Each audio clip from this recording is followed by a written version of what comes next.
hargal wanaagsan maxamed baasha qaliif xaaladda magaalada aad ay u wanaagsan tahay marka ammaanka waxbarashada iyo ganacsiga laga hadlayo magaalada Jowhar dadku waxay aad ugu murugaysan yihiin una hadal hayaan haweeney 9 sano jir ah oo kan ku yaala magaalada Jowhar oo kamid ah kaamamka Barakaaye oo Jilyaal lagu magacaabo lagu kufsaday dhacdadaasi dadku waxay ku abuurtay murugo badan siyaabo kala duwan ayay ummadda uga hadleen maanta ayaa waxaan booqday oo aan hadda ka hadlayaa kaamkii lagu kufsaday hooyadaasi xanuunkii baashow ay ugu haysay hooyadaasi ay ahayd in maamo 85 sano jirta in la xoogo anoo ka walwalsan oo raba inaan ogaado xogteeda inaan ogaado waxaan ugu tagay in hooyo kale oo la caruur haysata oo isla 7 beri gudahooda lagu kufsaday isla kaamkaasi hooyadaasi waxay ii sheegtay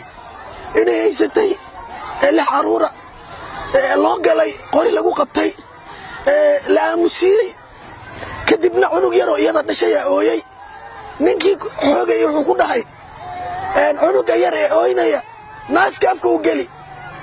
hooyadii si aan loogu soo bixin hooyadii iyadoo naaska afka ugu haysa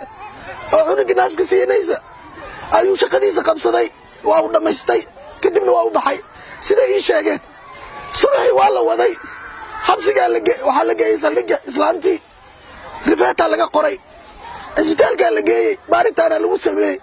waa la cadeeyay in la kufsaday qolada saldhigga waxay u sheegeen ninkii ma taqaanaan haddaadan aqoon iska baxa saasay ugu dhaheen ila daawada qaar ka mid ah dadka ku nool kaamkan Jilyaale oo ka hadlaya dhibaatada loo geystay hooyada hadda waxaa noo soo kordhay inaan hooyaad qabin biriga la joogo habeena loo galay gabar 5 caruur oo reedaha ka jifta siyeer kula jirta loo galay qoriga dhunta ka saaray mihiiso isku faraxumeeyo haday ka soo kacday waa ay timid waxay direed macnina ay soo gal waana faraxumeey waana baxay gabartaydi inaan biyo u kuleey aan u qabeey waxaan geeyay saldhigga hadaan tagay waxa la warqadan qaad isbitaalka anta la soo saantay waxa la gobartaan waa u soo dhaqdhaqday wax laga qaba kara male gabar ma ahan waa dhashooyaa la yiri waa u soo dhaqday wax laga gaaray natiijo ma laha iska wada gabartaada bil oo daawo ah lagu sii haayay isbitaalka oo waxa tag muxuu ahaay kulmis waxaan gabartaan ila u dhaara kartay in xal la farxumeey wax laga qabaha kala ama jiraan ma wax laga qabahay male gabartaan waa u soo dhaqdhaqday maxaa u soo dhaqday soo wasaqda la maxaa u keeni weysay waxaan xal 7 saac gabar loo galay ma wasaqda ilaa halahan oo nijaas ama ku hayay waa u soo qabaastay gabartayga waana tanay waa ka soo tagay saldhigaan nimad wuxuu warqada mahan dhigta hadii ninkii soo heshiina imaahaysiin waa ka nimid tii ana ko la xun oo dhamaantayna wada jiragnahay gabar 6 cunug wiil aadan ee dhaxda ka jiifto ee siyeerka ilmaheeda hilibka ay cunugeeda yaray gabaray eheeda in xabadkeeda ku soo oysiyo warwariya aamasi meesha ka saar gabarta naaska afku u guli ilaa gabarta oo haysas ka bagees ka tagay horta intaas waa soo marnay waa adduunyo fool xumadeeda waxaana nahay dad la yaqaan maan dad qarsoon manihi waxaan ugu soo xigsatay ee waalidkayni oo 9 sano jiro oo sariir jiif in la xumbaaro oo duurka la geesto lagu soo bago aan ka soo qaadano shalay ragayna iyo gabdhahayna nimaan ooynin oo islaan shalay ma jirin ilaahay saacadan hadhow waxay u dabahay gawaala way ninka xaqiiq lama haya u dhaarahaya saan yeelay saan u dabahay waxaan rabnaa maamulka madaxweynaha uu weyn yahay maxaa Hirshabeellaanahay oo gobolka Shabeellaha dhexe magaalada Jowhar aan joognay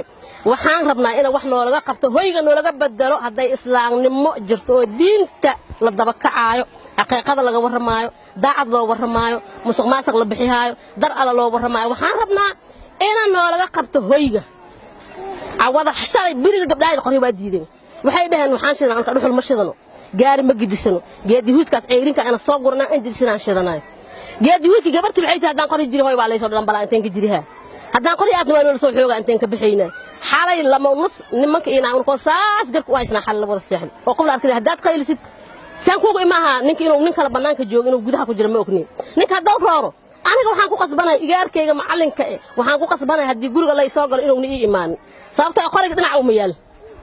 aniga hadii la soo galo haddaan aniga qayliyon ooyana isaga ma maqnaan karo haddaan soo baxan qorigaasaa lagu dhifahaa ma soo gali karo waxaan u baahannahay maamulka inuu garab naga qabto midka oo ugu horraysa inta islaan ee waxaan ka codsanaynaa oo diinta rabbiga saanta ku leh inay hoyga naga bedelo mugabriya ayagoo maalinta soo shaqaysaa dhagax faago maalintii dhagax faago oo yaaban haddana adeeg inta lagu galo aadan la farxumeeya ninka ku bixlaan oo cabsana ninkaas waa nin qorle ama ku dilaabo hadda ninka qorle nin shaqo kuma aad mugay waxaan usoo anaga meesha maamulka u imaanay waxa uu joogna maamulku waaye dad iska masaakiinanaay dad diinta ilaahay ku taaganaanaay mugay in habeenkii naagii la farxumeeyeen waa mid aad u xun waxa lagu sii qatimay intan haddana 90 jir ninka mugay habar 90 jir xoogay habeentan wuxuu sameeyay rabaa ka badan amba waxba u dilaa amba haddana wax kale u farsameeyaa waxaan oo lagu tiigsanayo waa hoy la'aan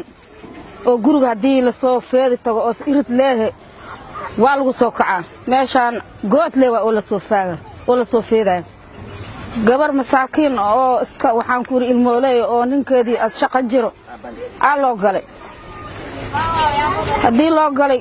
waa qayli waaysi qoryaa lagu qabtay waa qayli waaysi danahiisu ka gaare markaas ay wixii diris ay wacatay habeen horaata waxa xalimaan habeen horaata waxaan noogu soo xigsatay habar 60 jir hargal wanaagsan maasha hargal wanaagsan